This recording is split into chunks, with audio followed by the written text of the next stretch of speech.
Good evening. Welcome to WITSUPRISE, where we call a professional triathlete by surprise, see what they're up to, and I think by doing it at this time, you can guarantee that it's not an athlete from North America, because I assume that they will all be asleep right now. So what does that mean? Could be someone in Australia or New Zealand, could actually be someone in the UK or Europe. We don't know. For those of you who are tuning in currently, can you please tell me if the audio is okay? I've had a few technical issues today, I think it's fair to say. So I just want to make sure that the audio is working. It seems to be working okay from my end. But I need to know if it's working okay from your end. So if you could just write a little comment, let me know if the audio is okay before I call our special professional triathlete. Like I said a second ago, you can guarantee it's not going to be an athlete who is based in North America, because they're all asleep at the moment. Well, you assume they're asleep. Apart from, I guess, those athletes who might have small children, might be awake at this current time in the middle of the night. So Lindsay Patterson has just said, good morning from the UK. Hi, Lindsay, and thank you for letting me know about the audio. Sounds good. We've got Rachel James tuning in as well. Hi, Rachel. I am just getting these phones. My phone has decided that it doesn't want to work, so that's another technical issue I've had today. I think it's because Frankie has dropped it that many times that part of the screen is pushing on part of the phone, so it doesn't stay in the one place and just keeps moving around. Okay, so now I'm using my old phone, which has got even more cracks in it. Can you see that? You probably can't see, but there's cracks everywhere. Joanne Murphy, how you doing? How's Ecamm going? I assume it's going very well.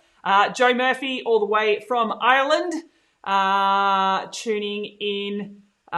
Joe also works in the commentary sort of space in the world of triathlon, big advocate for women within the sport. So g'day to Joe. Thanks for tuning in. All right, let's get this WITSUPRISE call underway and see who we have got. Before I say anything else, Felicity Caddick, good morning. I assume you're in the UK or in Europe somewhere. Okay, here we go. Who are we going to call? Let's put that screen up. And we're calling. Boop.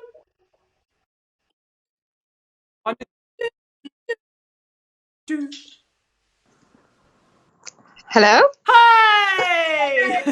Hi, Steph. How are you doing? I'm great. How are you doing? Yeah, not too bad. In quarantine right now, so Yeah, it's okay. It could be worse. it could be worse, but glad to see. For everyone who doesn't know who I'm speaking to at the moment, it is the very lovely, very talented, very witty non-Stanford Royle. Guest appearance. Yeah. Special supporting dude appearance. We always love hearing from Aaron. We've been big fans of Aaron's for a long time. So you guys arrived back from the UK into Sydney and have been in lockdown now for this is your third day, is that right?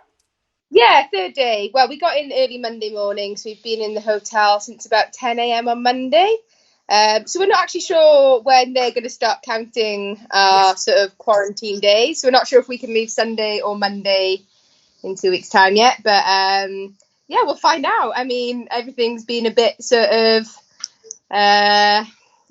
confused. We don't really have that much communication over what's happening, and it's kind of been like that the whole time. So yeah, we got off a plane and were ushered onto a bus and turned up at the hotel and basically told you're not leaving for 2 weeks. So wow. So yeah, when you got on the plane at the other end, were you told exactly what the process was going to be, or was it literally we'll turn up and because I mean it's changing daily what's happening? yeah. So... No, the only reason we knew that we would have to quarantine sort of in a government-run accommodation was because we'd seen it sort of reported on the news in Australia. Like from the UK side, like when we were getting on the plane, there was no communication whatsoever that we'd have to quarantine for 2 weeks. We just sort of knew ourselves because we'd seen it. It was only actually sort of halfway through the flight that one of the attendants came up and said, do you know that you have to quarantine for 2 weeks kind of thing. So luckily we knew, but there's definitely a few people on our plane that didn't have a clue. So they were in for a bit of a nasty surprise. Wow. Yeah, we were kind of prepared. We brought a kicker with us and lots of food, like dry food, because we weren't sure what the food situation was going to be like. And I'm so glad we did, because the food situation hasn't been ideal so far. So yeah, so okay, so basically you're in a hotel room and you're not allowed out of the room. We are not allowed to step foot outside the room. The only time we open the door is when the food has been left in a white bin bag outside the door. Wow. So but they don't tell you when I'll pop my head in. Oh, there you go. They don't actually tell you when they're delivering the food. They literally just, because they don't want you to come to the door and have any contact with anyone.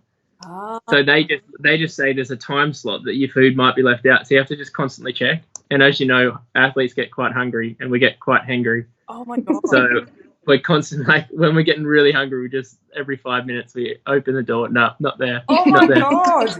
But that was the first couple of days. They have now allowed Uber Eats to be delivered once a day. As of today. This was the first day. Oh, thank God. So we haven't trialed it yet, but we might give it a whiz tonight. Not might, we definitely are. Okay, we're definitely doing it. Try tonight.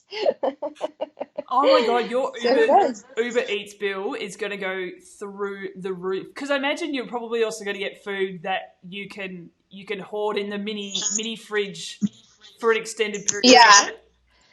Yeah, well, we've also, as of today, allowed to order some like online shopping from Woolies, but you're not allowed any fresh fruits, so no, like obviously fruit or veg, no milk and no alcohol. So absolute killjoys. But yeah, I guess we can't really order anything that we can store in the fridge anyway, apart from we've got some like soft drinks and stuff, because literally all we've been given is water. So getting a bit bored of water. Oh my goodness. I'm quite impressed with how she said Woolies, by the way. Woolies. Oh yeah. Sounded very. I didn't pick up on that, but you're right. Yeah, I'm adapting slowly, picking up the lingo. Oh my goodness, I can't believe that. I mean, if I was the one that was delivering the food at the hotel, I'd be like, all right, well, let's play that game where you used to knock on the door and run, and so just have a bit of fun with it and see. You know. I know. Yeah, I know. Well, I think they're literally like terrified that we're some sort of like corona super carriers, and even like if they lock eyes with us, they're going to contract COVID-19 and die. So yeah, that's kind of how it feels. But I mean, completely understand what they're trying to achieve here and why we're doing it, and fully support it. But obviously it's not ideal for 2 weeks in a hotel room, but it is what it is, and hopefully we'll come out the other side completely safe to be returned into the community. Like the animals that you are. I know, yeah. So, gotta laugh, haven't you? I think you definitely have to laugh, otherwise you'd be crying for sure. And I completely agree, and I like that you said that. We completely agree with the process, but it's super interesting to see it sort of roll out, because in Australia especially, we're still allowed to do most things in terms of going outside and everything. But yeah, so it's certainly interesting. I wanted to ask you both. Surely, Aaron Royle has just checked in and he's watching. You can't watch and be on the same time. He's like, just seeing how we look. What side's my good side? The other way. Yeah. Need it right now. How do you both feel about obviously 2020 Olympics being postponed, but now that they have announced the new dates in 2021, does that, as an athlete, give you guys a sense of relief, or like a sense of, All right, well, that's locked in now. We can just get through this part knowing that this is how things are going to play out. Does it help a little bit mentally? Yeah, definitely. I think knowing when it's going to be really helps, because there's so much uncertainty right now. You don't really know what you're training for, and what's looking for motivation. It's lacking at the minute in terms of where you find it. So yeah, definitely having a date set and knowing that it definitely will go ahead next year. Provided everything kind of returns back to normal. That's really great. And from my point of view, obviously I'm still returning from knee surgery that I had at the end of November. So an extra year for me is brilliant. Yeah. I think as well, like for Non, like she was never planning on racing now. So like her motivation, I felt like didn't really change. Like as in, for me, I was supposed to obviously start with Abu Dhabi. I was supposed to be now preparing for some World Cups and then Bermuda. And like it definitely, for a couple of weeks, my motivation was really low. And where I felt like Nons was sort of like, well, I wouldn't say you thought definitely wasn't a good thing, but you just carried on as normal. Like you weren't planning on being racing right now anyway. So it didn't really change much for you. But yeah, like I definitely had periods where, especially when I was in the UK and the weather was cold and it was wet and it was like, what am I getting out the door to train for? You just didn't have that thing to train for. But yeah, that's past now. And obviously not just the Olympics being postponed, but also just, well, we don't know for sure whether we're going to have races yet, but there's talk that they're trying to put the WTS season back towards September, a few in October, maybe even into November, if this obviously COVID-19 sort of gets under control. But at least they're still talking. They're trying to get some stuff done for this year, so that sort of helps as well. Yeah, definitely. And in terms of coming back from the injury, where were you at, Non? Obviously, you can't go running or anything while you're in that room anyway. So, where are you at? So I was getting back into running. I did a 45-minute run the day before we flew, and that was the longest run that I'd done. Was feeling pretty good actually. Like sort of didn't feel like the running was hard, even though I was just out on a steady run. Like it didn't feel like I'd not run for 4 or 5 months. So that's good. Yeah. But yeah, so everything was going really well. I'd been back outside on the bike for 3 weeks. So up until that point, I'd been capped at 100 watts on the turbo or on the indoor trainer. And that's obviously really low. Yep. I reckon I can hit that at the moment. Say again? I reckon I can hit that at the moment. I think you could hit that in your sleep. So yeah, the last 3 weeks I was just out loving life on my bike. And then obviously Corona came along and ruined that party a little bit. But yeah, I'm back on the turbo for the next 2 weeks at least. Hopefully when we come out the other side, we'll still be allowed to do a bit of exercise outside in Australia. Yeah. But we'll see. Everything's changing so quickly, isn't it? But yeah, my injury was going really well and I was really pleased with the progress that I was making. Yeah. So yeah, I was hoping to race maybe end of May, start of June. But yeah, that'll obviously be not back, and who'd have thought that I'd actually be ready for the start of the season now? It's quite bizarre. So really, if a conspiracy theorist is listening right now, we're looking at you. Like this is all advantageous for you and your season. So yeah, we're looking at you right now. Have you got something to do with COVID-19? It has been suggested by somebody else actually. They were like, is this your doing? Yeah. Have you? But I can wholeheartedly say that I am not clever enough to invent and distribute a new virus. All right, cool. All right, we'll let you off. Hey, thanks. so and this is, I mean, you're locked in a hotel room, so there's only so much you can do. Just show us around the room. How's it going in terms of keeping things tidy? Come on, show us the room. Okay, so let me work out how I flip this. Can I flip it? I can't work out, so I'm just going to turn the phone around. Yep. So this is our little bike area. I don't know if you can see this. I'll see if I can flip it. Yeah. No, you can't actually flip it. All right. Oh, what did we do there? Did the camera go off? No, you're still there. No, we're back. This is great TV. Yeah, I'm sure. Great. Oh, hang on, I flipped it. You There, did. brilliant. So this is our bike area. It's very sophisticated with the laptop as lifting. Nice. My bike. This is the gym area. Brilliant. You know, little mat, and brought the Swiss ball. This is our view. So this is pretty awesome. Whoa. And by the way, we've got like lots of clothes. Lots of laundry. We've got no way to wash stuff, so we have to hang our stuff. We wash it in the bathroom and then hang it up so we're drying. Yeah. So this is our room. Oh, and It's show the little swim station. Oh, the swim station, right? Oh, Okay. yep, need swim. So Aaron's going to do you a demo. That's all the lights you've got. We don't have much light. Can you see? Yeah. You want to do it? So we've got like 2 little cords hung up in here. Oh, this is brilliant. Hanging out from the cupboard. And we just do this for like a couple of hours, about 5K a day. Not even joking. We do this for like, I don't know. Well, Non does it more than I. I don't have the patience for this. But I mean, we don't do 5K a day. I did about half an hour this morning. another one here where we do some other little exercise like this. Oh, I can hear someone at the door. I think they're dropping the food off. See, we'll show you. I think the Oh my God. Please. food's been dropped off. No Okay. one knocked. I'll open the door and I reckon there's something here. Oh, this is brilliant. Don't get their hopes up. Don't get their hopes up. Yes. Oh, Oh, food. oh my gosh, they've left treats. Yeah. Look at this. Oh my goodness.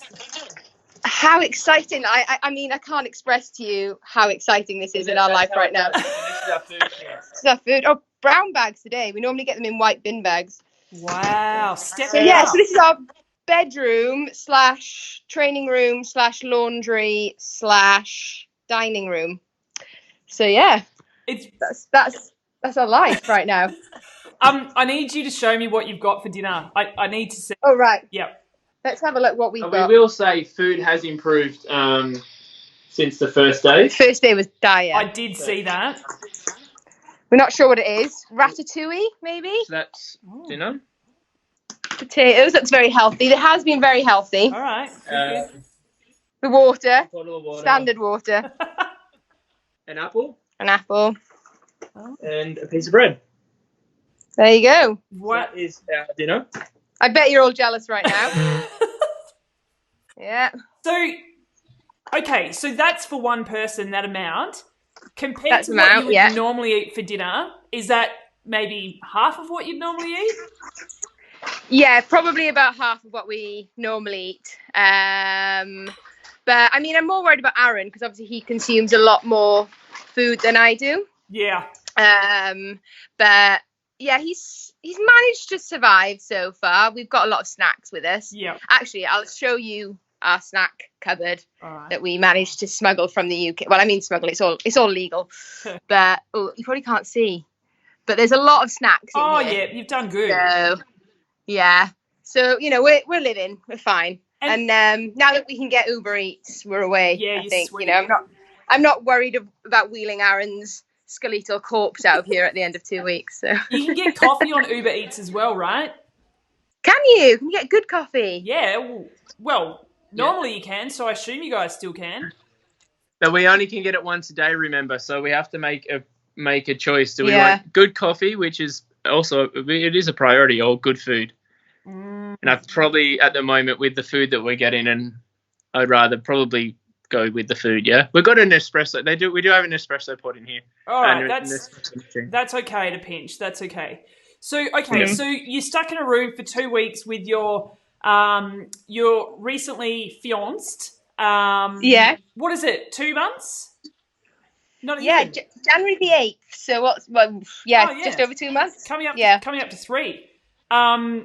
So, you know, normally, happy days. This is like the honeymoon period of being engaged, and then things have heightened by being put into a room with only each other for 2 weeks. Has there been any fallouts in these first 3 days, or do you envision you guys falling out? To be fair, we haven't argued so far, which is a good sign. I mean, we are only on day 3. Mm-hmm. But, we still have 9, no, 11, I can't do maths now, 11 days to go. So, I do envisage at least a few little fallouts. Nothing major, but I'm sure we'll disagree over whose pants get to hang in the priority spot from the lamp and that kind of stuff. Because that's the prime drying area because it gets warm. Yep. Be careful with that. I've burnt a towel, putting a towel over a lamp to, I can't remember why I did it, but actually burnt the towel. Had to buy a new towel for the hotel. Oh, right. Okay, well, be careful with that. I mean, they do say if there's a fire, we can evacuate. So this could be a sly tactic for getting out early. Ooh, I like it. Okay, are you both sitting there? Is Aaron still next to you? Yeah, Yes, I'm still yes, here. Yep. Okay, I want to play a quick game. Okay. Hang on a second. Hang on. The Newlywed game. The Newlywed game. Yep. Oh, gosh. We're just going to throw some random questions at you, and you have to... Let's just see how we go. Bit of fun. Who is the messiest? Bull, that can we? That is not true. That is really not true. Right. Okay. Plead your case. Plead your case, Aaron. Yeah. Well, There's one time. By messiness, do you mean like who does the dishes more? Who does the washing more? He's lying because he hung the washing out twice last week. No, that is bull. Like, I always put the washing on. I always do the dishes. I always make dinner though, so that's why you do the dishes. No, we share dinner. So we've had our first falling out. You know that question that you asked about you're 10 welcome. minutes ago? Glad I could be a part of that. We've had the first fallout now, yeah? Okay, so, well, I think I know the answer to this one. Who's the best cook? Yeah, not his. See, she's just going to answer herself all the time. Like, I'm going to be honest. So the viewers will see that I'm the one being honest, and you're just going to go whatever one's the best for you all the time. Anyway, we'll be divorced before we even marry. Okay, so next question. Who's the most honest out of both of you? Well, there's no winning in this one now, is there? Because he's going to... Yeah, no. Well, to be honest, I'll probably tell more little white lies than you do. Yeah, definitely. Yeah.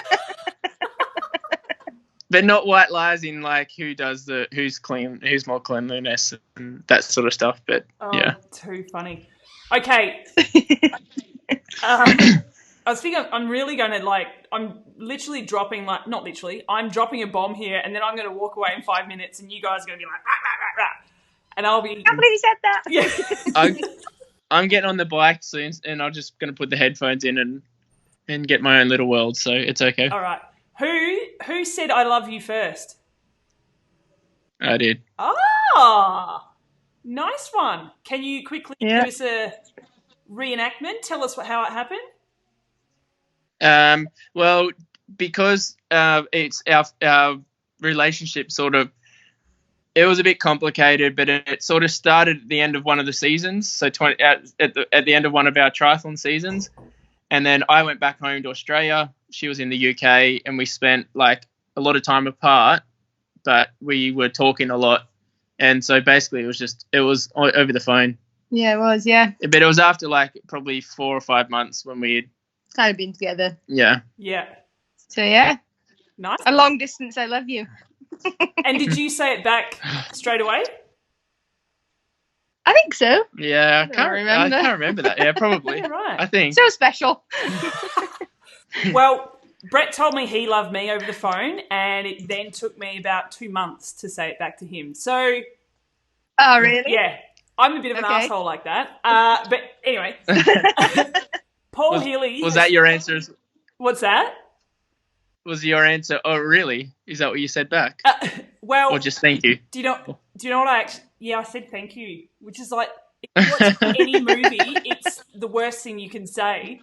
And all I had in my head was, don't fuck this up. Like, don't do anything stupid. Don't make a joke. And I actually laughed and then said thank you. So it was the worst response to someone saying I love you. And he still married me. There you go. Well, you know what she said when I asked, well, you don't because I wouldn't have told you. But when I said, "Will you marry me?" What'd you say? Are you bloody joking? It really doesn't go like you say when you watch it in the movies and like you have this like perfect engagement, and it doesn't go like that. No. I asked if he could get me a Gatorade because I felt nauseous. So, Paul Healy has just said, who out of the two of you would be most likely to attempt to sneak out of the hotel? Oh, him, definitely. Yeah. I'm like a rule abider. Yeah, right. I get so nervous if we do anything that's potentially not right. She doesn't even like to call up like the reception and say that. So they keep tonight was the first time that they realize there's two people here, so to bring two meals. What? Every other time they only just bring one, so we have to call the reception and say you've only brought one meal. And obviously that you get a bit annoyed with that, but still Non is like, she doesn't want to cause too much drama by calling them up and saying that you forgot our meal again for the 6th meal in a row. So yeah. Gotcha. Yeah, that's okay. Who is the better driver? Me. Yeah, probably Aaron. I've crashed my car quite a few times. Oh, really? Like, yeah, many times. I've written my car off once. I crashed it on like the motorway or the highway. So that was a pretty big one. Ripped the exhaust off the bottom of my car. Got multiple speeding fines. Yeah, don't get in the car with me. Good to know. Okay, last question. Who out of the two of you is likely to be the most hungover after your wedding? I'd say Aaron, probably. You think? It depends. If I get going on the gin and tonics, then I do tend to get carried away because I feel like I'm not getting that drunk, and then all of a sudden it catches up with me. But yeah, and Non suffers from hangovers more than I do. I think probably, yeah. You're more decent, so you're better trained. I think me, yeah. He drinks more regularly than I do. I'm more of a binge drinker. Yeah. It's true. It's true, though. Yeah. I love it. All right. Well, we're going to have to love you and leave you because we've been chatting for nearly half an hour. Sorry about that. But no. Hopefully you've had a little bit of entertainment. I imagine the days are long, so hopefully this half an hour has given you a little bit more entertainment for a little bit. Yeah, no, definitely. Thanks for giving us a shout, and hopefully you enjoyed the tour of the cribs. We should be on MTV. Oh my goodness, that's what we should have done. Absolutely. You guys look after yourselves. I was going to say stay safe, but really you're probably in the safest place at the moment. Yeah, we are. Hopefully you can order some decent food and let's try and catch up with you when you get out, when you're released. Cool. Yes, that'd be good. That'd be cool. All right, guys, take care and we'll talk to you soon. Thank you. Bye. See ya.